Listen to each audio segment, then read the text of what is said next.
reprogramming the brainwashed simply by uncovering the truth. He's the spaceman with a view from space. AM 640, Toronto Radio. Spaceman on AM 640, Toronto Radio, and a view from space.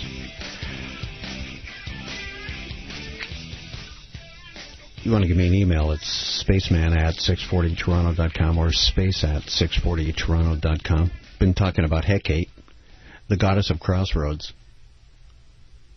To do with Earth Hour, all right, because you see, Hecate is very important at this juncture, because this is the crossroads. Earth Hour is the crossroads.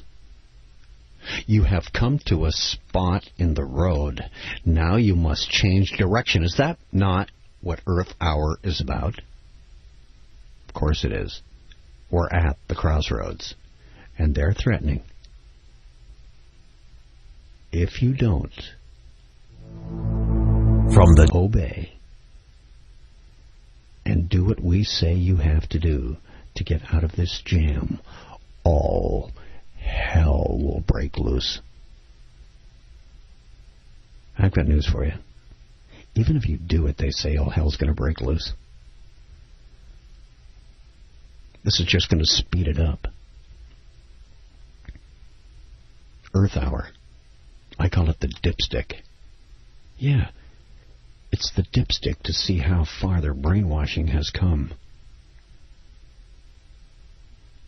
It's sort of like someone saying, if you can hear my voice, blink your lights. Flash your lights if you can hear me. And then you see how many people hear you by the flashes of light. You stage an Earth Hour and follow the sun, just behind the sun, all around the world. Pick your cities, 26 of them, major cities. And you can find out just where you need to do a little more brainwashing, where a little more work's to be done, a little more pushing to get them to come around to your way of thinking. It's a dipstick. It's just to check to see how well the brainwash is taking. And if it's taking quite well, all you need to do in Earth Hour is fly over top of the city and have a look and see how many people flash their lights while you said, if you hear my voice, flash me a light. Now they know how much work they have to do. And they're going to get to that work. It's all about the crossroads. And the Greek goddess of crossroads is Hecate. She's also known as the goddess of trivia and was often accompanied on her travels by an owl. And it's believed that the great horned owl is a messenger, heralding new cycles and change, not for wisdom, as some are led to believe, as wise as an owl. That's gobbledygook. It's garbage. The owl is an occult creature, heralding new cycles and change. And it accompanies Hecate. Hecate is recognized also for a special type of knowledge, say, of the future, and is considered to be the goddess of trivia. Trivia means three ways. Doesn't mean answers to questions that don't mean much. No. Trivia means three ways. In Latin, trivialis appertains to the crossroads, where three roads met, which came to be known in towns as the trivium, or the public place. The word trivium was eventually used to mean the first three of the 7 liberal arts. The first three are grammar, rhetoric, dialects. Because in ancient cities, teachers who couldn't afford to rent space rendered their services at the public crossroads, the trivium. The earliest intersections were three-way roads, a main road eventually joined by a side road. Honest travelers encountered one another at the crossroads. and robbers and murderers waited nearby. They entered the main roads from side paths to mug and murder their prey and run off with their valuables, leaving the victims for dead. Yes, evil can be found alongside good anywhere. Crossroads eventually got a particularly bad reputation associated with demons, death, devils, witches. Hecate's legend of far-sightedness and attention to detail gave her tremendous powers. She supposedly knew what the rest of us didn't. Not surprisingly, the people thought it best to give the goddess Hecate and any friends that might be accompanying her a lot of honor and a fairly wide berth. When darkness came, they would wisely go into their houses for supper and put their leftovers outside as an offering to Hecate and her dogs. The fact that the homeless and destitute often ate the food didn't matter. After all, it was believed that they were under Hecate's protection.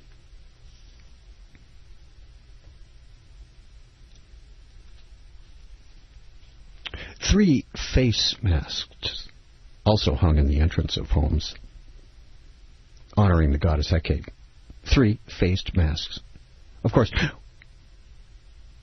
she could wield her influence over the spirits that traveled the earth to keep them from entering her household if she wished. That's why they hung the 3 masks. It's hardly surprising that a woman who needed to make a trip alone at night would say a quick prayer to Hecate to get her protection. The goddess Hecate, like her cousin Artemis, was called upon to ease the pains and progress of a woman's labor when she was with child, but especially to protect and restore the health and the growth of a child. Same with Hecate. Played a role that in contemporary times she would be described as a hospice nurse, say, helping the elderly make a smooth and painless passage into the next life, and staying with them if need be in the other world to help prepare them for their eventual return to the earth in their next life. See? Reincarnation. Down here on this earth is the only life the elite rich, Illuminati, will ever know. For them, there is no heaven, and they know it. Therefore, paradise has to be down here. It has to be made a paradise for them down here in their 7 trips to Earth. Familiar with the process of death and dying, as well as of new birth and new life, the goddess Hecate was wise in all of Earth's mysteries. Now, here's why I have to bring up the goddess Hecate on a show that's aimed at exposing Earth Hour as an actual religious ritual connected with goddess worship. This is why the Entertainment Act to lure our youth to the city center or crossroads in our city, our trivium, or public place, was a woman, Nellie Furtado. I sure hope you caught the beginning segment of A View from Space tonight on AM 640 Toronto Radio as I described how she was brought on stage. The Illuminati believe the Greek goddess Hecate reminds us of the importance of change. Let me just state that again, because this is why I'm talking so much tonight about Hecate when it's really about Earth Hour. The Illuminati believe the Greek goddess Hecate reminds us of the importance of change, helping us to release the past, especially those things that are hindering our growth. Are you starting to get the message a little bit? And to accept change and transitions is the goddess Hecate. She sometimes asks us to let go of what's familiar, what's safe and secure, and to travel to the scary places of the soul. New beginnings, whether spiritual or mundane, aren't always easy. But Hecate is there to support and show you the way. I make this event any more clear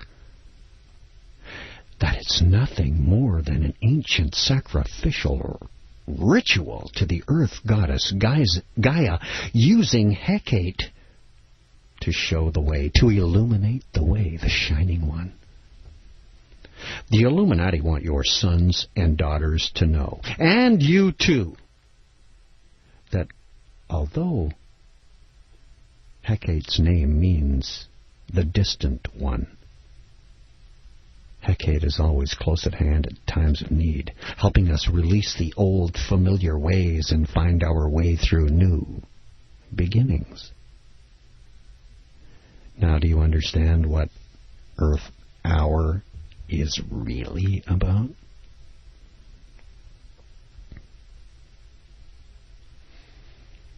Hecate loans her far-sightedness for you to see what lies deeply forgotten or even hidden, and helps you make a choice and find your path. Oftentimes she shines her torch to guide you while you are in dreams or meditation.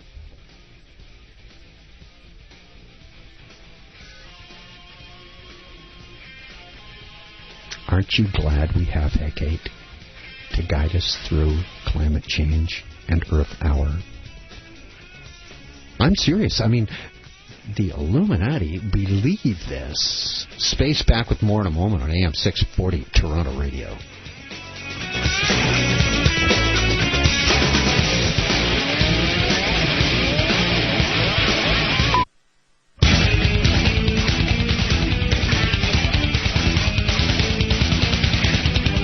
He goes deeper into today's headlines than anyone else dares to go. But can you take it? This is A View from Space with the Spaceman.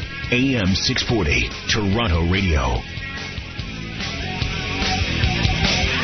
It's A View from Space. I'm Space on AM 640, Toronto Radio. You can email me a couple places, space@640toronto.com, spaceman@640toronto.com. Appreciate your email and enjoy reading it. Now, I've been talking about Hecate and the crossroads and the Trivium, which is the meeting place, the public place.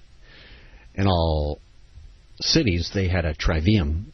Ours is called Nathan Phillips Square. It's right in front of City Hall, right downtown in the heart of Toronto, Ontario, Canada, where they had the Earth Hour focus with a Nelly Furtado acoustic concert, which was really unplugged, as you can imagine.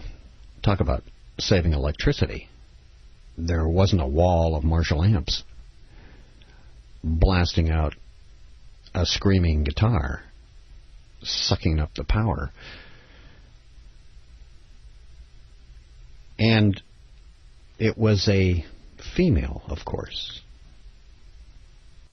because it is about goddess worship, Gaia, the earth goddess, and saving her, which is what it was really all about. And that's why a woman was picked, Nelly Furtado, as the very first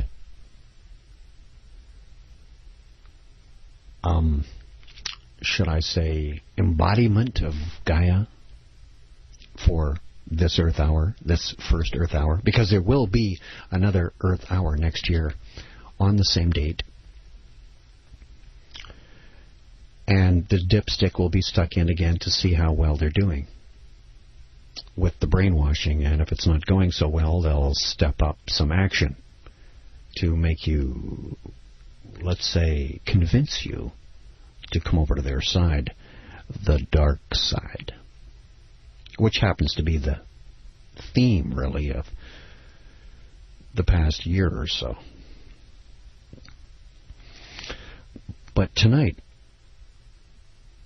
I feel unusually compelled to issue an extremely urgent warning to all parents.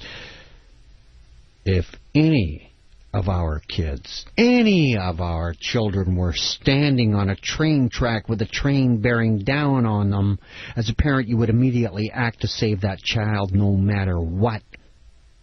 You would do it without hesitation. I have no doubt about that. But most parents don't seem to possess the same mindset about those spiritual or psychological train tracks upon which your child might be standing.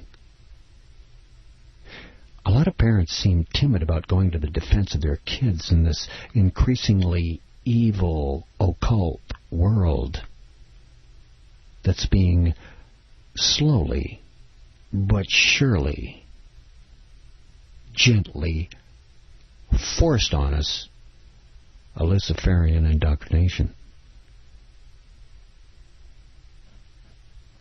But a lot of parents are actually even trying to deny that that is actually happening and that a spiritual train, in fact, is bearing down on their young one. As I've already mentioned at the beginning on a View from Space on AM 640 Toronto Radio, the Bible says in Daniel 8, line 23 it starts, that the Antichrist will possess great power through his understanding and practice of the occult arts or witchcraft. And I quote again, and in the latter time of the kingdom, when the transgressors are come to the full, a king of fierce countenance and understanding dark sentences shall stand up, and his power shall be mighty, but not by his own power.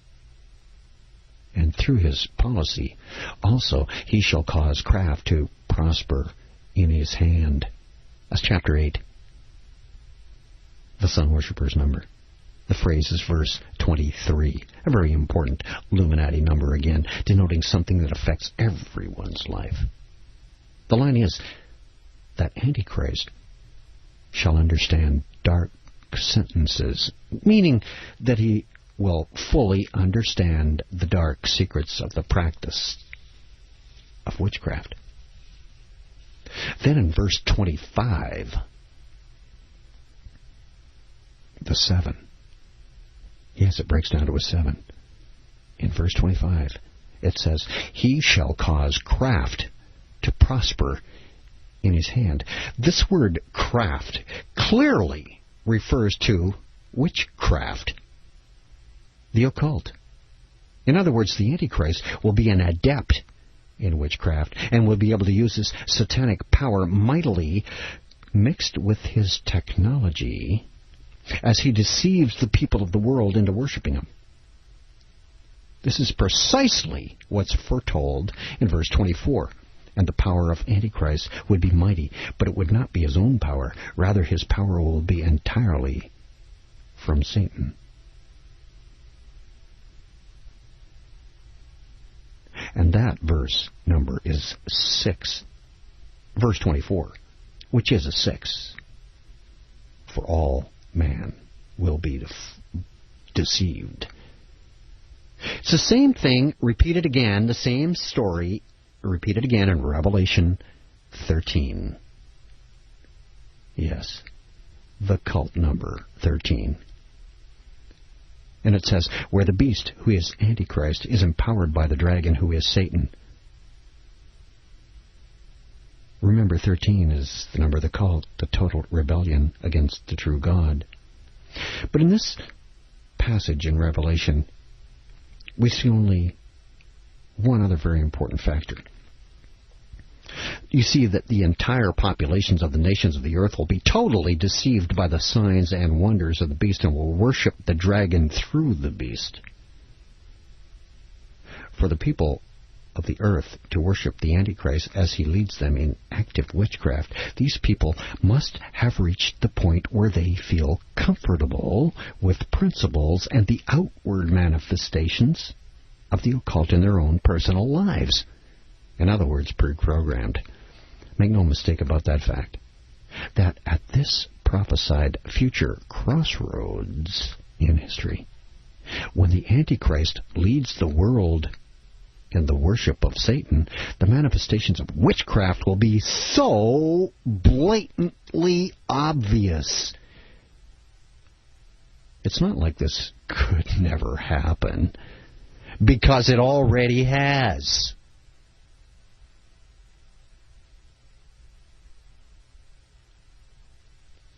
was when Adolf Hitler, whom many believe was an Antichrist, not the Antichrist, but an Antichrist, led tens of thousands of Germans in the pageantry in the soccer stadiums. He was doing far more than just speaking to them. He was actively leading them in the practice of satanic witchcraft. Adolf Hitler as the high satanic priest and the crowds his adepts. He'd whip them into a frenzy with his oratory ability and then lead them in occult chants and would end all of his high satanic meetings with a huge bonfire ritual. Hitler was practicing witchcraft. The Germans in these stadiums felt comfortable with this display of occultism because they had already been conditioned to the occult through their avid interest in the ancient Nordic legends, which are full of witchcraft. And at that time in Germany, just before that, those years leading up to Adolf Hitler, Rosicrucianism got a really big hold on Europe. The antidote to Christianity, just as many are today through the occult images flashed at them daily on their television sets, the Hollywood movies that they have eaten up, the horror novels they've read, the music laced with witchcraft they've listened to. I would go as far to say that the world has been taken farther down that road now than the Germans were in Germany during the reign of Hitler. I think we're much more programmed today because I think the sophistication of the technology to brainwash people is so much greater and more powerful. Space, AM 640, Toronto Radio. It's most important that the population of each of the nations of the world be preconditioned to witchcraft before the Antichrist appears. He cannot appear until everyone is preconditioned to witchcraft. This preconditioning has already occurred in most of the nations of the world through their practice of false religions, which are full of disguised occultism. Clearly, what's been happening is a lengthy process of paganizing the people. The logical place to target this pagan conditioning is with young people. This process actually began in the mid-'60s using rock music. I've done a lot of shows on what's known as the British invasion, led by the Beatles, the Rolling Stones, and Led Zeppelin, just to name a few. Rock is the perfect medium to indoctrinate young people. You can get the voodoo beats that conjure up all kinds of demons.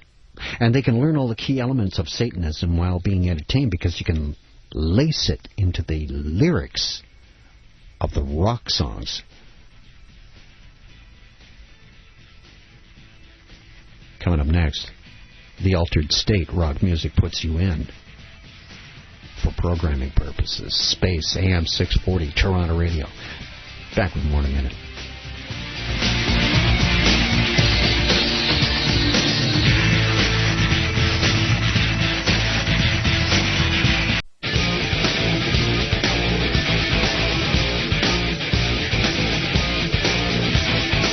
Goes deeper into today's headlines than anyone else dares to go.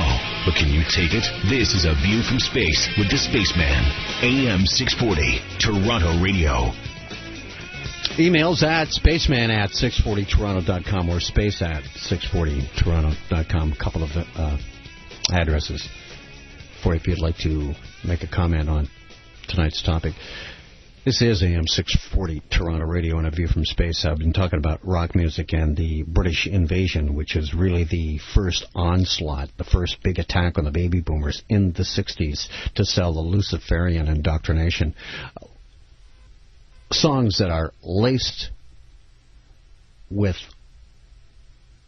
witchcraft lyrics and voodoo beats to summon demons is basically what rock music is. Once this music puts its listener into an altered state of consciousness, the words of the song can penetrate clearly and deeply into the subconscious brain. The themes of rock music are clearly satanic. There can be no argument. The themes of rock music are satanic. What are the themes of rock music? Well, rebellion against all constituted authority, beginning with parents. Indulgence in drugs, sex of any type, alcohol, mindless pursuit of physical pleasure, violence, envy, greed. All big themes of rock. Did I miss any? I don't think so. These values, by the way, are listed in Anton LaVey's Satanic Bible as the predominant values of Satanism. Millions of teens have been exposed or preconditioned to Satanism through rock music for the past 25 years. Now we have the situation where the first generation of conditioned teens now have teens of their own who are being even more thoroughly conditioned. Now add that conditioning into the values of Satanism and the Illuminati-controlled mass media, the stuff that they're pumping into their hearts and minds of people daily, you can begin to see how far down the road the Western world has traveled toward the full and complete preconditioning in Satanism worship. Have you ever noticed how many horror and slasher films and videos are now being promoted? These films are blatant Satanism, even to the point of retaining Anton LaVey's consulting services when he was alive, when the film was being created. He died, by the way, October 30th, 1997. That's the day before Halloween. The Satanists always celebrate their high witching sabbats the night before the holiday. October is the 10th month. The 30th is the date. 10-3 is 13. October 31st is the Druids' New Year's Day. Halloween is New Year's Day in the Druid world. Oh, yes. Where trees are spirits. Druids worship trees and Mother Earth, Goddess Gaia. As a matter of fact, the Druids take some of their beliefs all the way back to the ancient mystery Egyptian religion, where Osiris was known as the Green Man. You talk about going green. You're talking about Osiris. In fact, I believe we are so far down this conditioning road that the Illuminati feel it's now time to begin the last stage. I believe they've begun their last stage, teaching hardcore Satanism to the world. The Illuminati believe it's now time to introduce the religion of the Antichrist, pure Satanism. In other words, it's nearly time to take the mask off and show who they really are. But this introduction, at least in its early stage, must still be disguised, so that most will be deceived as to the true nature of this teaching. So this teaching of Satanism has actually been introduced into our schools under the guise of psychology. I don't know if you've known this, but it has. Teachers and administrators believe this new type of teaching technique is simply good psychology.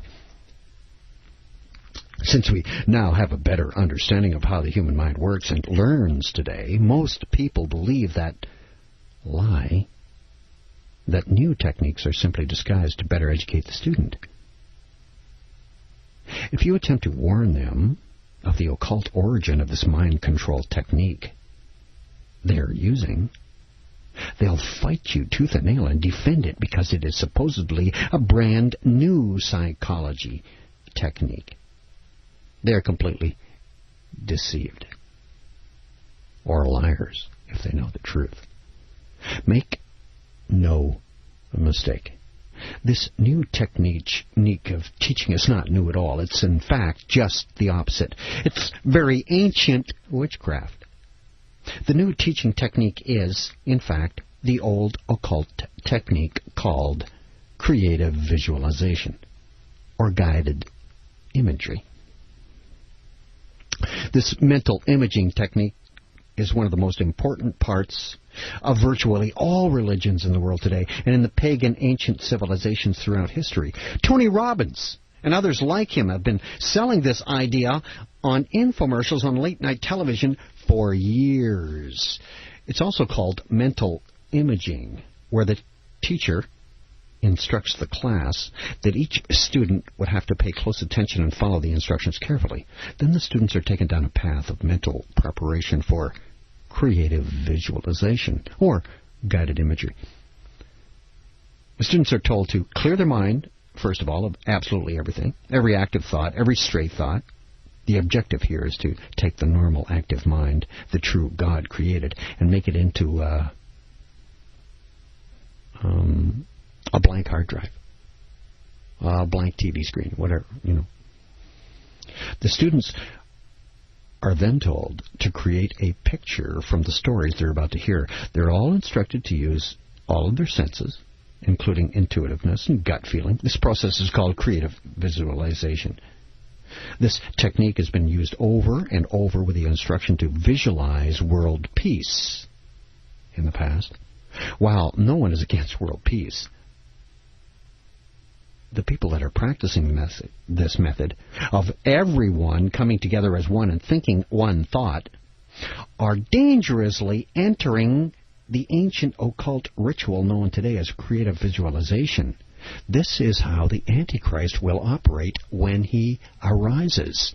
He will order everyone to have a thought and to do a certain thing, and it will be followed through. So when he says Earth Hour, you will see every light in every city, in every country around the globe extinguished.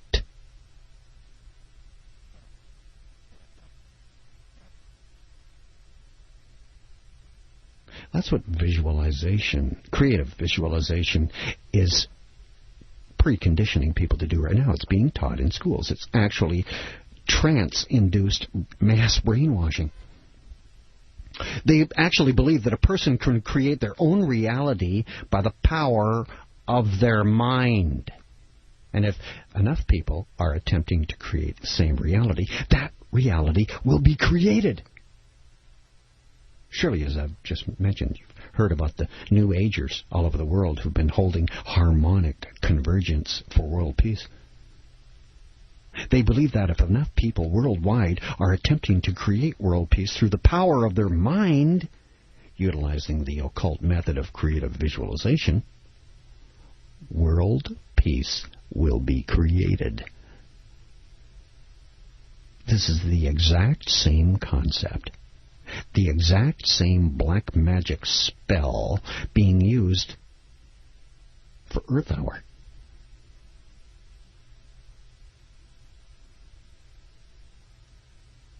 Students are then told that they're to completely abandon their minds and their person of the story they're about to hear. They're told that no one will be judged about what they were to see or to hear. So if a student takes this step, they have just turned off their active conscious mind and have just opened themselves wide open to subliminal or hypnotic suggestion. The student is also told to breathe in a certain way. Controlled, rhythmic breathing is absolutely essential to successfully carrying out this creative visualization process. This type of breathing adds to the effect of turning off the active mind so that the person's mental defenses are deactivated. The students then put through a physical exercise designed to limber up their body muscles, they say. The technique is used in occult exercises like yoga. And again, the effect is to add to the effect of putting the mind into a mild hypnotic state. The students then are asked to mentally leave the 20th century behind, travel back in time to an ancient time. Again, this is standard New Age thinking. They believe in time travel. It seems totally harmless to them because of the preconditioning they've undergone, reading books and watching television and the science fiction shows. It's like Star Trek, science fiction novels that have time traveling in them, the movies. The occultists believe that time and events are continually occurring on different time and space levels. They believe that a person can join an historic event in the process of happening through the proper usage of creative visualization. And when the lights are all turned out in the room and candles are lit, usually there's 4 candles that are lit, the number 4 is very critical to the practice of the occult, simply because they believe the number represents the 4 elements of creation: earth, air, water, and fire. Using 4 candles creates more power for the event, too, on a practical level. Lighting candles is in a darkened room creates a situation of poor lighting and, more importantly, shadows. This contributes directly to the planned hypnosis, to the process of turning off the active conscious mind. But more importantly, the shadows thrown off by the lighted candles keeps the mood, or the hypnosis alive during the entire process. That's why Earth Hour suggested candles. Space, AM 640 Toronto Radio, back in a minute.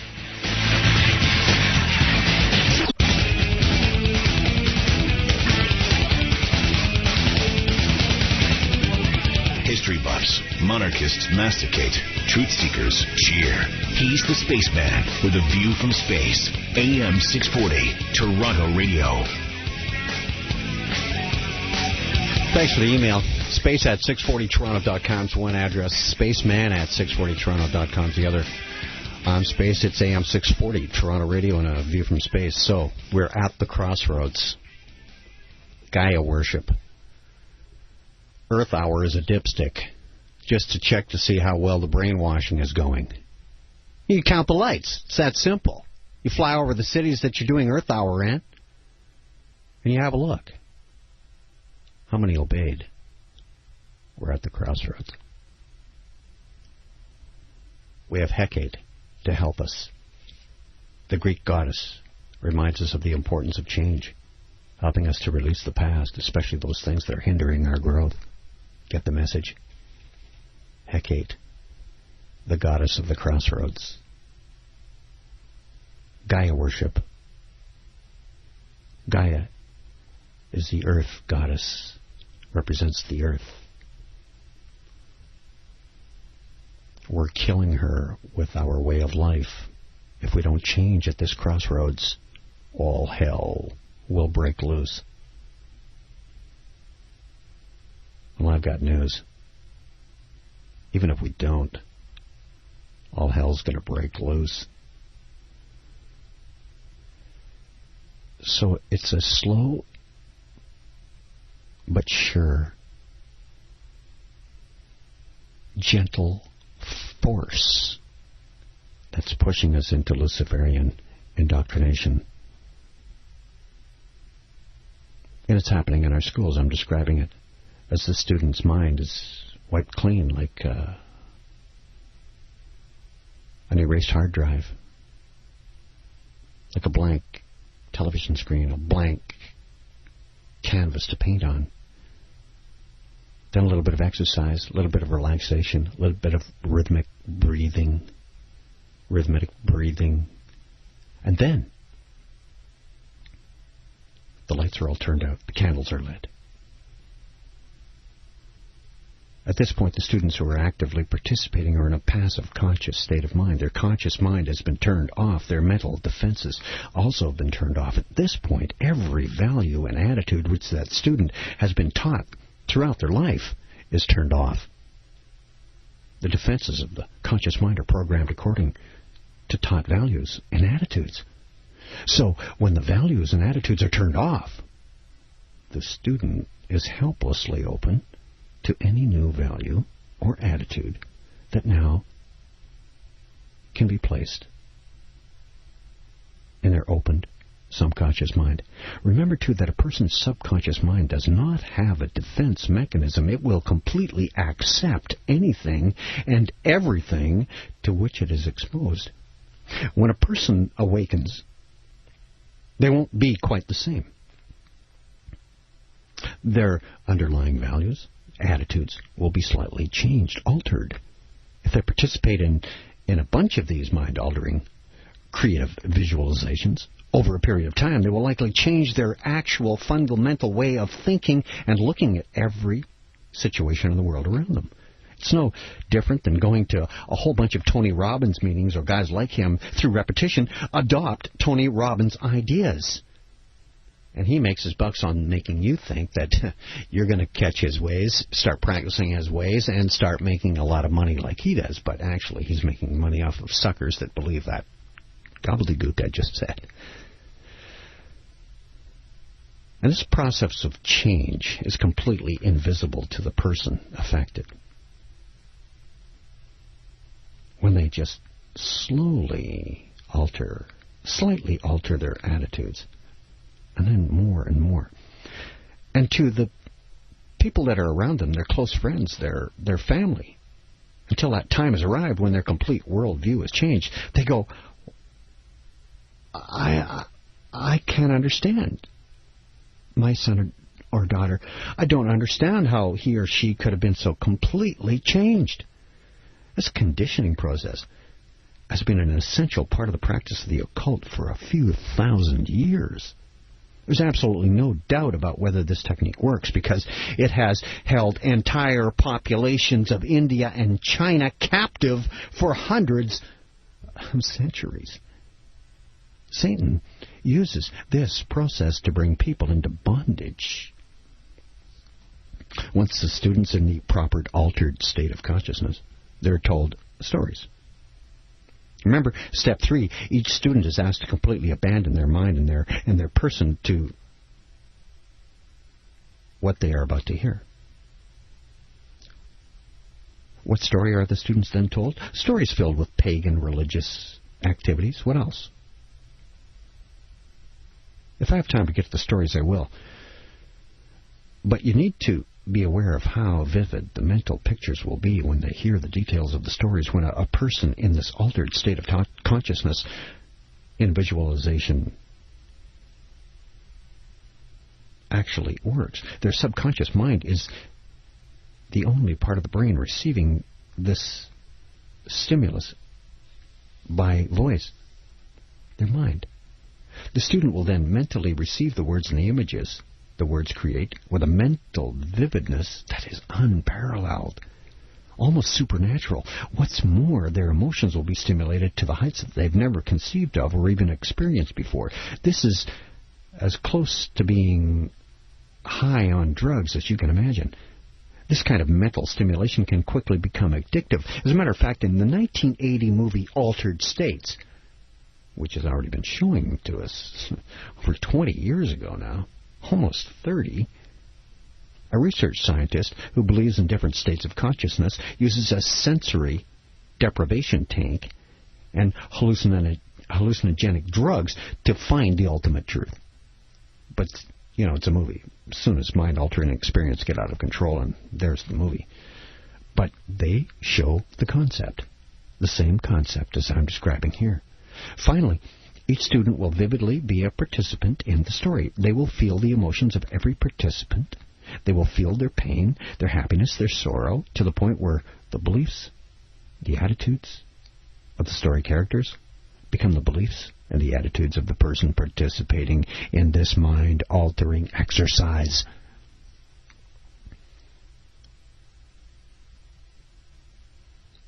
The stories told to the students are along the lines of different historical cultures, like stories of ancient cavemen or the indigenous Indian tribes of North America. But in actual fact, it's done to teach religion. Remember, the student is now in an altered state of consciousness. Their normal defenses are shut down and they're feeling emotions, learning strange religious dogma, and are thinking thoughts that are vaguely familiar to them because of the preconditioning by the Illuminati-controlled mass media. The stories of different historical cultures are always very similar.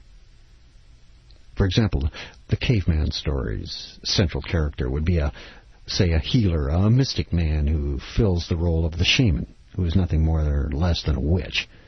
The American Indian story central character is the medicine man, another mystical man who fills the role of witch within that tribe. In actual Satanism, the role of witch is absolutely critical. It serves many of the same functions as a pastor of a church would. He has the responsibility to teach his tribe the religious doctrines and rituals of his pagan religion. He has the responsibility to help control the social order of his tribe. He preaches, he teaches, all under the mystical power of Satan, and all for the glory of Satan, although no shaman ever knew his master by that name, because Satan has many names. So imagine the images that would be conjured up in stories like that. Evil spirits, dark trees probably, thick fog, strange, unexplainable deaths.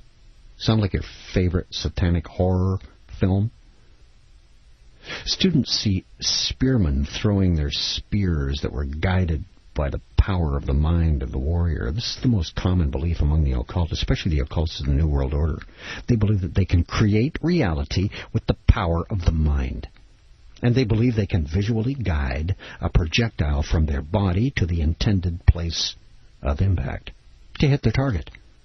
The warriors visually guide their spears to their intended target.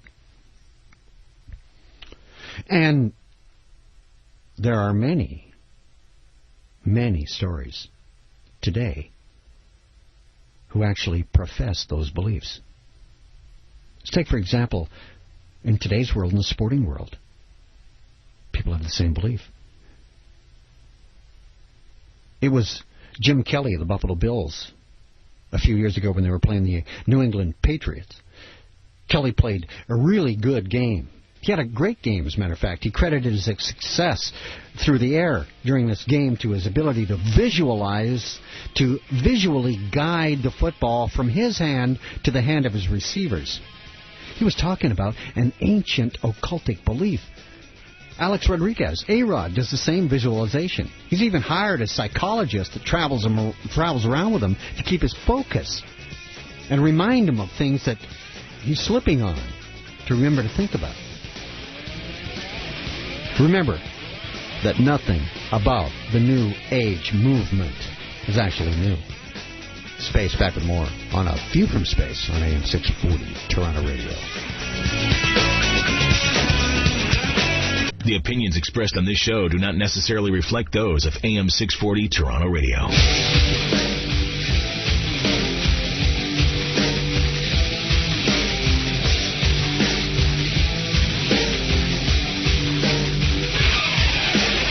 Goes deeper into today's headlines than anyone else dares to go.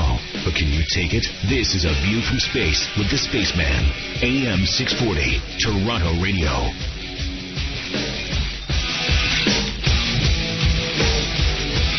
It's AM 640, Toronto Radio, and A View from Space on Space. I've been talking about the process that our children are now being taught. It's pretty incredible. It's an altered state of consciousness. And what it actually does is strip the person of their defenses so that their subconscious mind is open. And your subconscious mind, believe it or not, believes everything it's told. That's the incredible power of the human mind. If you can get past the defenses and repeat over and over the lie, the subconscious will eventually pick it up and perceive it as truth. This is how the indoctrination of the Luciferian religion is being slowly but surely, gently forced on us all. They don't care about you. What was it Hitler said? I don't care about you. You'll grow older. You'll wither and die. But I've got your children. And they're in my schools.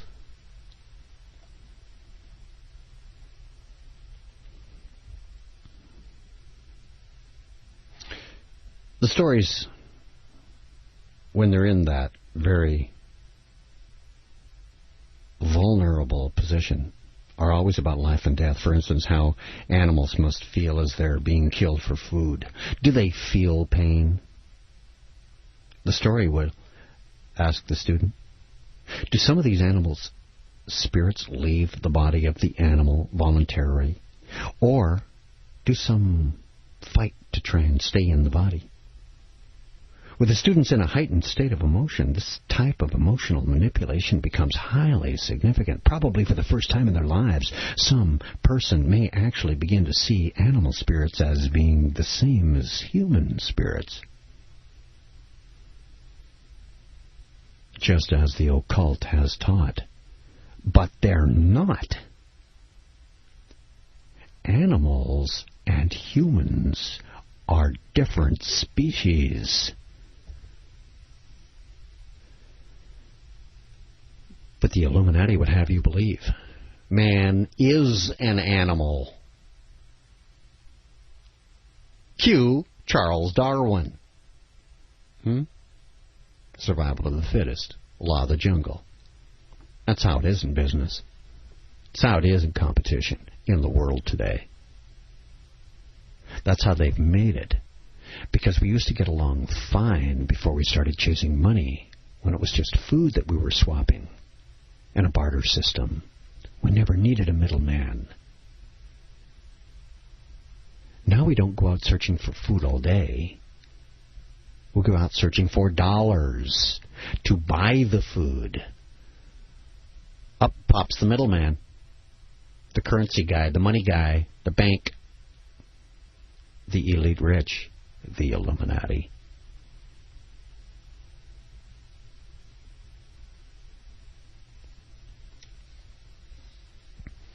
The stories always tell about how ancient peoples said prayers and chants to the spirits of their dead. This is one of the most blatant examples of pure Satanism that's possible. People attempting to contact the spirits of the dead. Necromancy.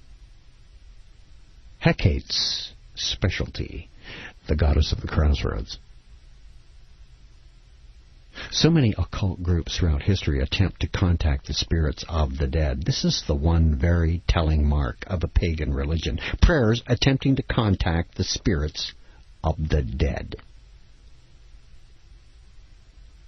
As the students brought back to reality, they are told things like, a person's religion is his own religion. Every culture looks for answers which becomes their religion. Other religions are just different than ours. This paves the way for the Luciferian indoctrination that's soon to come on the world. And right at the very end, the student's given a sheet of paper. It's got 25 questions on it. 25 big questions of life. Well, the questions are like, where do we come from? Why do we believe our healer? What makes him so smart? Remember, the healer is a witch. This is an extremely leading and suggestive question, as it presupposes that the student should believe the healer and should consider him to be smarter than the student. It's called accepting the authority as truth, not accepting truth as the authority. It's an old Illuminati trick. Let me say it again. This is accepting the authority as truth, not the truth as the authority. You see how it's a little twisted? Where do spirits come from is another question they're asked. Who do they make us feel pain, the spirits? How do we die? How do we know who will die next? Why are they chosen to be next? What's the purpose of our lives? That one is a monster of a question. Because a lot of people don't have purpose. They just go on their senses. They live to fulfill their senses. How about their sexual pleasure? Their taste buds? Their sense of smell? Clothes for sight. To look great. But no real purpose in their life, except for to get more of what they've already had, or to get something better than they've already got. That's not a purpose at all. That is just absolutely dead in the water, consuming.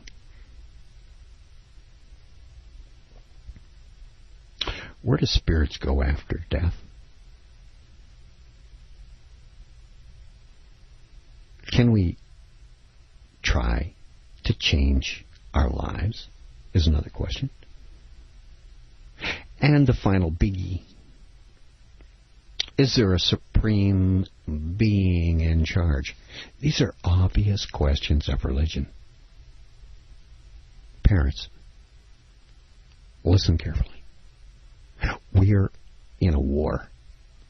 Your child's eternal souls are literally standing on the railroad track with the spiritual train coming.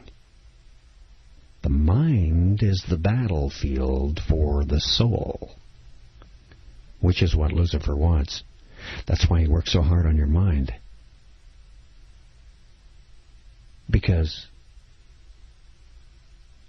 nothing can go in your soul unless you ask it in. No spirit. Can you answer me this? What is the difference between a spirit and a soul?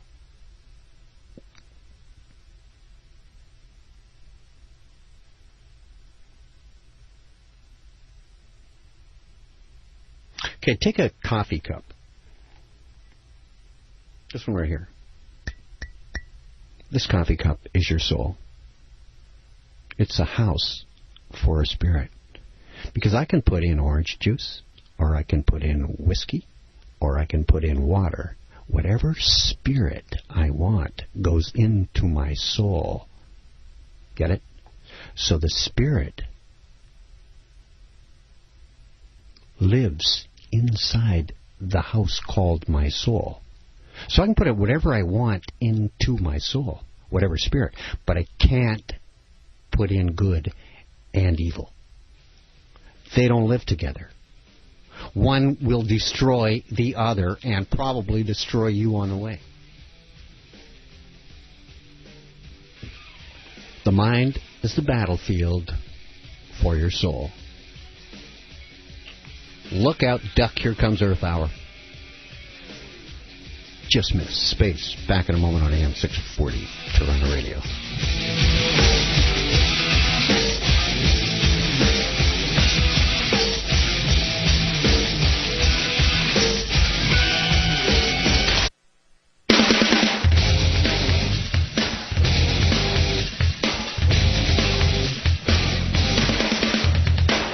Listening to A View from Space with the Spaceman, exercising the right to free speech while he still can.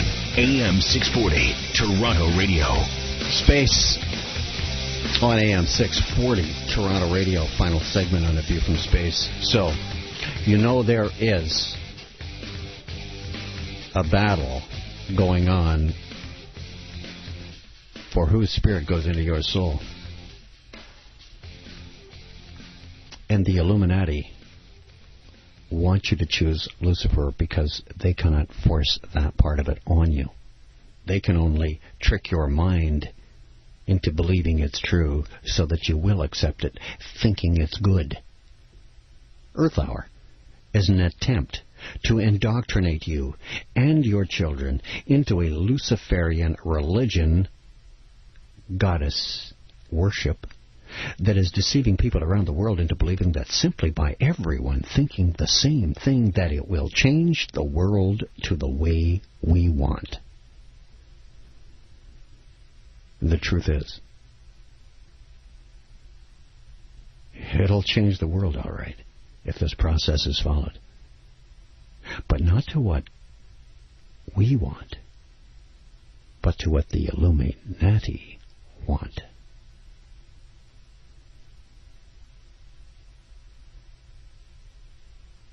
Can't you see? If you begin to believe the stories you're being told of the polar bears being in danger, the ice caps melting, the oceans swelling, the earth's heating up, you're buying into the Luciferian lie. The Illuminati follow the Book of Enoch. It is believed that Elohim comes from the much more ancient Babylonian word Elu, which means shining ones. This phrase, shining ones, has distinctively Luciferian connotations because the name Lucifer literally means light bearer. And the descendants of Cain, who were the deified kings of Samaria, were oftentimes called the Ari, or the Aryans. In a word, Ari also means shining ones. And the double-headed eagle is representative of a double empire.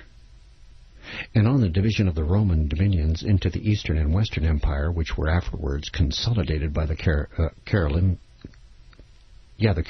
race, into what was called the Holy Roman Empire. See, the Roman Empire was defeated by the Germans, and they morphed the Roman Empire into the Holy German Empire, which took the single-headed eagle for the Holy Roman Empire as their emblem to a double-headed eagle for the Holy German Empire. One hand looked west to Rome, and the other head looked east to Byzantium. In other words, one looked west, the other east, to claim the whole world. And many of the persons now living, the racial descendants of the princes and counts of that Holy Roman Empire by blood, are placed on the breast of a double-headed eagle. The double-headed eagle is the symbol of the 33rd and ultimate degree, displayed inside the 33rd degree Masonic pin and the 32nd. The whole Scottish Rite is considered as a representative of the Holy Roman and now German Empire, as is indicated by the titles of its two officers, who are still called the Secretary and the Treasurer of the Holy Empire. The double-headed eagle is the ensign of that empire and is appropriately the symbol of the governing degree of the Rite. Have you noticed that Al Gore wears the double-headed eagle crown and is the head of the Scottish Rite over all Masons in the Holy German Roman Empire today? Lieberman, a Jewish senator, said to the press when he was asked how Gore chose him to be his presidential running mate in 2000, Gore mentioned over the phone that it came from a great Scottish philosopher, number one Mason. This coded alert was received by the Masons, and the decision for Lieberman was Al Gore's. Al Gore's book promotes several witchcraft themes, too, as Mother Gaia worship. Gaia is the hypothesis that the living and non-living components of Earth function as a single system in such a way that the living component regulates and maintains conditions, such as the temperature of the ocean or composition of the atmosphere, so as to be suitable for human life. Al Gore, one of the driving forces behind global warming, has written openly about the Earth having sacred qualities, and he's praised primitive pagan religions and endorses goddess worship. Another key player is Ted Turner, who's turned his broadcasting empire into a virtual arm of the United Nations. Then there's Maurice Strong promoting the idea of an environmental Sabbath, a variation of the Gaia concept. Maurice Strong, now the executive coordinator for the United Nations reform, has described the global environment movement just like a religious crusade. One of Strong's organizations, the Earth Council, has produced an Earth Charter for the world that refers to respect for Mother Earth and animal rights. When I was just talking about equaling men. Animal rights by the UN. A major UN campaign is underway to impose even more restrictions on the use of fossil fuels in some industrial countries to fight global warming or climate change.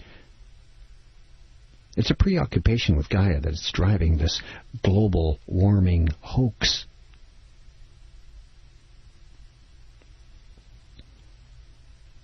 And I believe that Al Gore has yet to play a bigger role.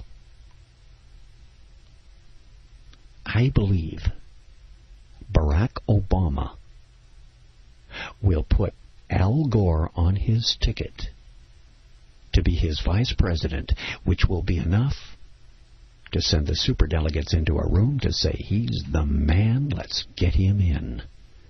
And Al Gore will take over once Mr. Obama is removed. And Al Gore will take America down the green road. He will take them down the green road, kicking and screaming, and be unelected, having Barack Obama as the president, the bait to get Al Gore inside the White House. But then, this is just a view from space. And I'm space.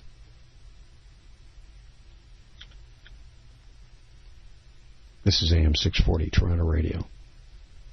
Coming up next, Coast to Coast. I'm space. I'm out.